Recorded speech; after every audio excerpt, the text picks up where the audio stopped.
Mereka pun menyerah pada satu-satunya cara, yaitu melakukan pelanggaran dengan menarik jersey seorang Kambuaya. Wow, Ricky Kambuaya. Assalamualaikum warahmatullahi wabarakatuh. Salam sejahtera, salam sepak bola. Halo teman-temanku semua, apa kabar? Tentu Anda dalam keadaan sehat dan berbahagia bersama keluarga tercinta dimanapun Anda berada. Tentu pasti kabar yang barusan dan yang sudah kita tonton bahwasanya timnas Indonesia meraih kemenangan atas Cina. Ini hasil kerja keras pemain, yaitu dengan menaklukkan Cina di kandang kita, yaitu di GBK. Hasil ini mengantarkan timnas Indonesia menuju ronde keempat untuk bersaing lagi mencapai ke Piala Dunia. Tentu ini harus sama-sama kita bersyukur tentang hasil ini, bahwasanya timnas Indonesia masih ada peluang untuk menuju ke Piala Dunia. Namun dari keberhasilan ini ada cerita yang menarik, yaitu salah satu sosok yang kita tahu selama ini dia pendiam, dia tidak banyak cerita di media sosial, namun dia memberikan bukti di lapangan, yaitu mutiara hitam dari tanah Papua. Oke teman-teman, sekarang kita dengar berita dari Isam Sport. Let's go. Hello, this is your captain speaking.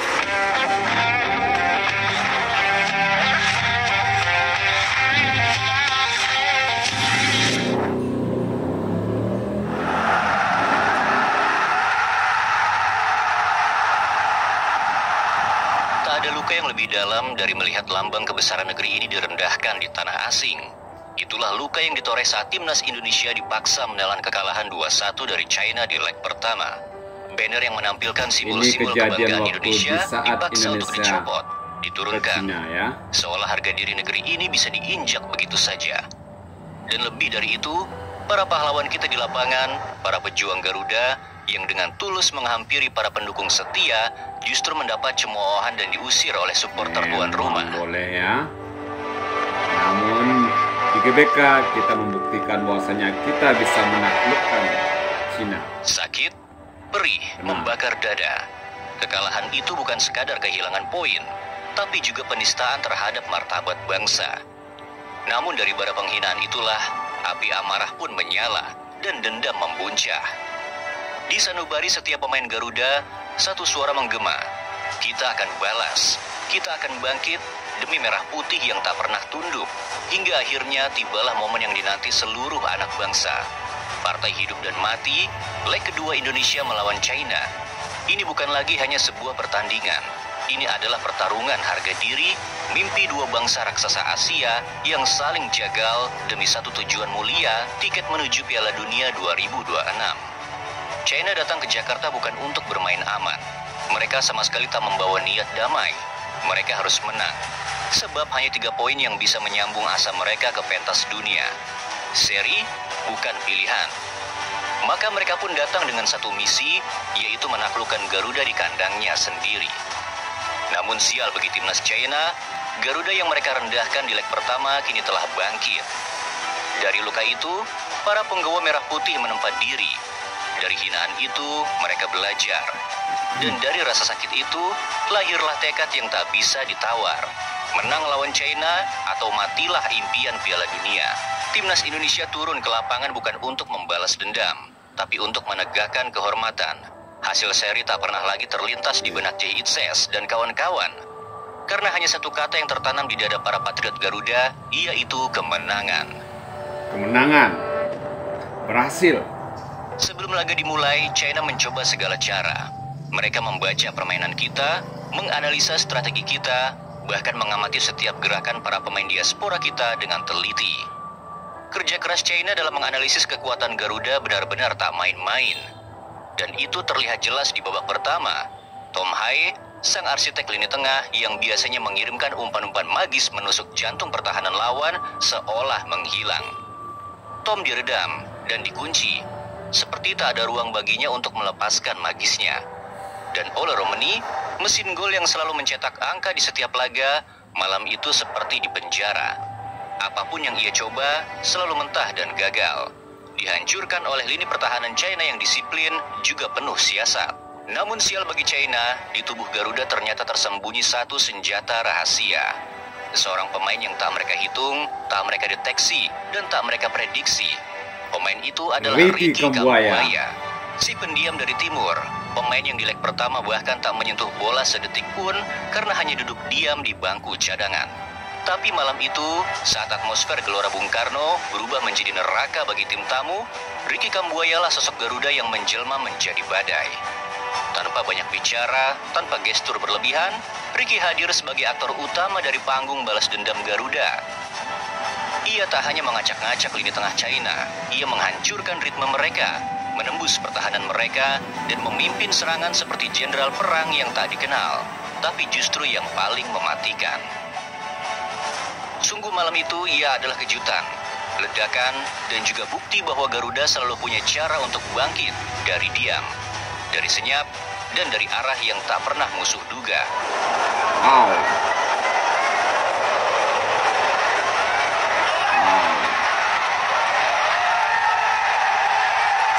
Ricky bukanlah tipe pemain yang terlena dalam euforia menyerang dan lupa akan tanggung jawab bertahan. Tidak. Pemain asal timur ini menempatkan dirinya jauh ke dalam, nyaris menyatu dengan lini pertahanan timnas Indonesia. Tapi justru dari sanalah bencana bagi China dimulai. Saat serangan balik meledak, Ricky menjelma menjadi mimpi buruk paling kelam bagi timnas China. Lihat bagaimana cara Ricky mengontrol bola.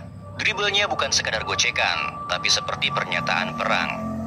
Ia membawa bola dari garis pertahanan kita, melaju bagikan anak panah yang dilepaskan dari busur Papua.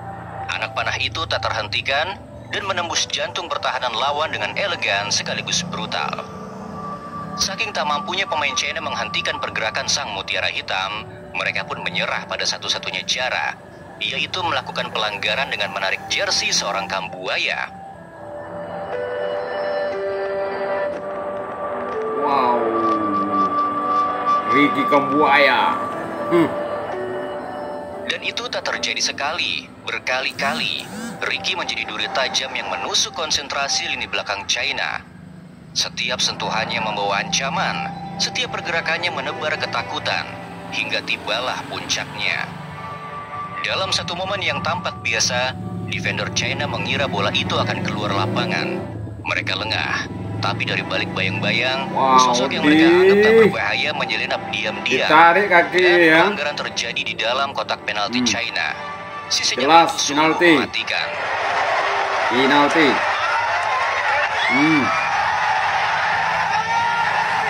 Insiden itu langsung memicu reaksi dari para pelatih timnas. Patrick Kluivert dan Denny Lanzard langsung berdiri.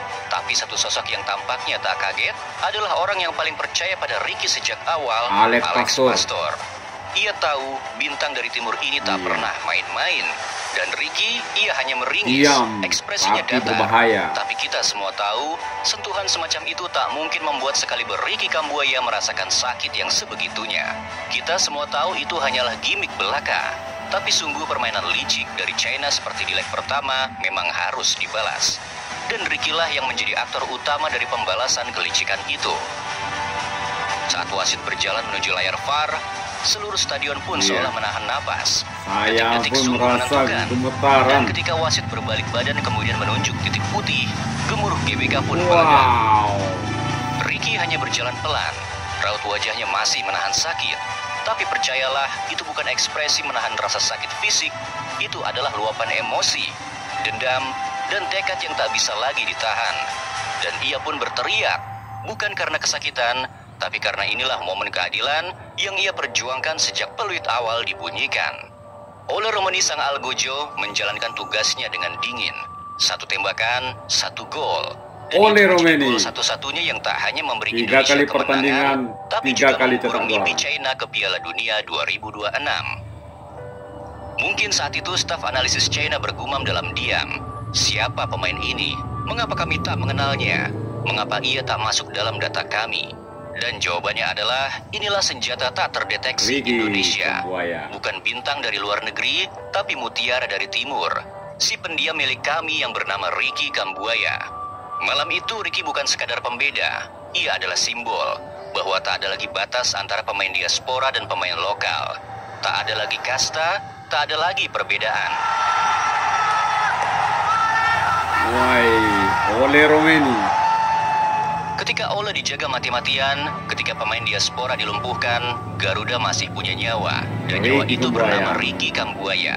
Ia membuktikan satu hal yang tak bisa dibantah oleh siapapun. Mutiara Papua tak akan pernah habis. Karena dari dulu dan sudah mendarah daging, jika tak ada talenta Papua yang mewakili timnas, rasanya timnas ini belumlah sepenuhnya Indonesia. Jika kekaguman terhadap seorang pemain hanya datang dari pengamat abal-abal seperti kami, Iya, mungkin iya. masih bisa diperdebatkan. Tapi ketika pujian itu datang dari rekan seperjuangan, mereka yang berjuang di dalam lapangan, maka itu bukan lagi sebagai sanjungan. Itu adalah pengakuan. Joy Pelupesi, gelandang bertahan berpengalaman, sosok tangguh yang telah menjajal kerasnya Eropa. Dan Jay Itzes, kapten Venezia, pemimpin yang tak asing menghadapi striker-striker buah Serie A, mereka berdua pun tak mampu menyembunyikan rasa kagum mereka. Ricky Kambuaya. Mutiara dari Papua. Tak ada kata-kata berlebihan, tak ada tepuk tangan ramai, tapi dari gestur sederhana itu, semua orang tahu mereka mengakui kehebatan Ricky Kambuaya. Ini bukan pengakuan dari komentator, bukan dari analis layar kaca. Ini adalah pengakuan dari para pemimpin, dari para komandan di atas medan pertempuran. Mereka tahu di balik wajah tenang itu tersembunyi kekuatan yang terpendam. Magis dari Ricky Kambuaya bukan baru muncul semalam. Sudah sejak lama kita disuguhi potongan-potongan kejeniusannya. Saat melawan Bahrain Maret lalu, ia hanya bermain sebentar. Namun cukup untuk menunjukkan bahwa sentuhannya bukan milik pemain biasa. Ricky Kambuaya. Oleh tahan Ricky Kambuaya. Satu sepakan trivela yang melengkung sempurna, satu nutmeg menusuk ke jantung pertahanan. Itu bukan hiburan. Itu adalah deklarasi diam-diam bahwa yang kalian saksikan bukan pemain biasa, tapi seorang seniman, seorang maestro.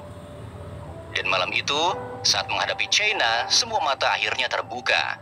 Bahwa Ricky bukan pelengkap bangku cadangan. Ia adalah pelajaran hidup bagi semua pemain yang terlalu sibuk mengeluh ketika tidak dipilih. Ricky itu ibarat sebuah buku filsafat. Tak semua orang paham saat membuka sampulnya, tapi bagi yang membacanya, mereka menemukan makna yang dalam. Kita semua tahu di era pelatih sebelumnya, Ricky sempat dilupakan. Setahun lamanya, tak sekalipun dimasukkan oleh Sintayong untuk bertanding. Tapi lihatlah bagaimana ia merespons. Tak ada keluhan, tak ada sindiran di media, tak ada drama keluarga. Ia diam, terus berlatih, namun ia tetap menunggu. Bukan sebagai pemain yang meminta panggung, tapi sebagai prajurit yang tahu kapan saatnya untuk bertempur. Dan ketika nama itu dipanggil oleh Alex Pastor, Ricky pun turun ke medan tempurnya. Dan dunia melihat bagaimana seorang legenda terlahir kembali. Mungkin sebagian supporter masih ada yang tak percaya. Serius, ini pemain Liga 1. Tapi disitulah letak perbedaannya. Begitu Ricky menginjakan kaki di lapangan, status Liga 1 itu pun menguap. Yang tersisa hanya satu, aura. Ricky Kambuaya. Oleh top. Aura seorang pejuang dari tanah Papua yang hadir membawa sesuatu yang telah lama hilang dari timnas kita. Nama klub di panggungnya mungkin tak sebesar pemain lain, tapi sikapnya lebih besar dari reputasi. Gerakannya lebih cepat dari analisis. Keberaniannya lebih kuat dari prediksi siapapun. Ada satu hal yang lebih luar biasa dari semua aksi Ricky Kambuaya malam itu. Bukan tekniknya, bukan gocekan mautnya, yang paling menggetarkan justru adalah mentalitasnya. Karena di atas kertas, ia adalah pemain pelapis. Seorang yang selama ini jarang sekali mendapat menit bermain. Dan secara logika, seharusnya ia gugup. Ia seharusnya kaku. Ia seharusnya tampil ragu-ragu di panggung sebesar ini. Tapi Ricky justru tampil seperti seorang maestro yang akhirnya kembali ke panggungnya. Ia menikmati setiap detik permainan, seperti seorang pelukis yang akhirnya kembali menemukan kanvasnya. Di tengah hingar-bingar dunia sepak bola yang penuh sorotan, Ricky adalah sosok yang berjalan dalam diam. Ia bukan pemain yang dikelilingi spotlight. Ia bukan langganan pujian dari media. Ia bukan pemain viral di media sosial. Tak ada euforia besar yang mengikuti namanya. Tak ada fanbase yang membuat konten tentangnya. Tapi Ricky tidak peduli dengan semua itu. Ia tak mencari ketenaran. Tak pernah haus akan kamera. Tak pernah memamerkan perasaannya di media sosial saat dirinya tak dimainkan. Ia tak pernah bersuara saat diremehkan. Tak pernah mengeluh saat tak dipercaya. Ricky telah membuktikan bahwa menjadi penting dalam sebuah tim bukan berarti harus selalu menjadi pusat perhatian. Karena terkadang pahlawan sejati adalah mereka yang bekerja dalam senyap tapi berdampak besar. Dan malam itu dari Stadion Gelora Bung Karno, sebuah pesan menggelegar dikirim ke seluruh dunia. Bahwa bintang tak selalu harus bersinar terang di langit.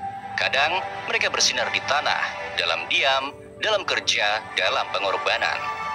Dan di tanah itu, di tengah pertempuran yang penuh tekanan, Ricky berdiri tegak sebagai bukti bahwa mutiara Papua tak pernah padam.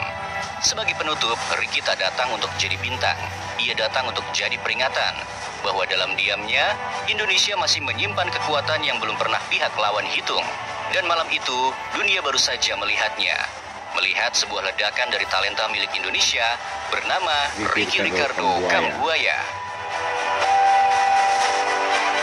Oke teman-teman, jadi sepanjang yang disampaikan oleh berita ini, yang disampaikan oleh Isam Sport, ini channel yang sangat digemari ya buat para penonton. Jadi sepanjang yang disampaikan berita ini, Ricky Kambuaya adalah salah satu pemain terbaik Liga 1 ya. Dia tidak banyak berbicara, tapi dia membuktikan. Dia tidak banyak mengeluh dan tidak banyak cerita, tapi dia selalu berusaha menjadi yang terbaik. Kemenangan timnas Indonesia atas Cina itu membuat mata melihat, apalagi dari tim Cina. Pada awalnya dia berpikir pemain-pemain diaspora lah yang harus dijaga. Ternyata ada yang tidak terpantau oleh mereka, yaitu Ricky Kambuaya. Dia menganggap Ricky Kambuaya tidak perlu dipantau. Ternyata Ricky Kambuaya membuka ruang dan membuka peluang timnas Indonesia mendapatkan poin dengan kaki oleh Romeni. Pertandingan semalam itu semua tim, semua pemain timnas Indonesia sekuat-kuatnya dia berusaha untuk merebut poin, walaupun dengan cara apapun. Inilah Ricky Kambuaya yang membuktikan bahwasanya dari dirinya akan menciptakan satu sejarah baru. Oke teman-teman, demikianlah berita kali ini. Kita ucapkan terima kasih atas berita yang disampaikan oleh Isam Sport. Semoga timnas Indonesia kita melaju ke Piala Dunia. Sampai jumpa. Wassalam.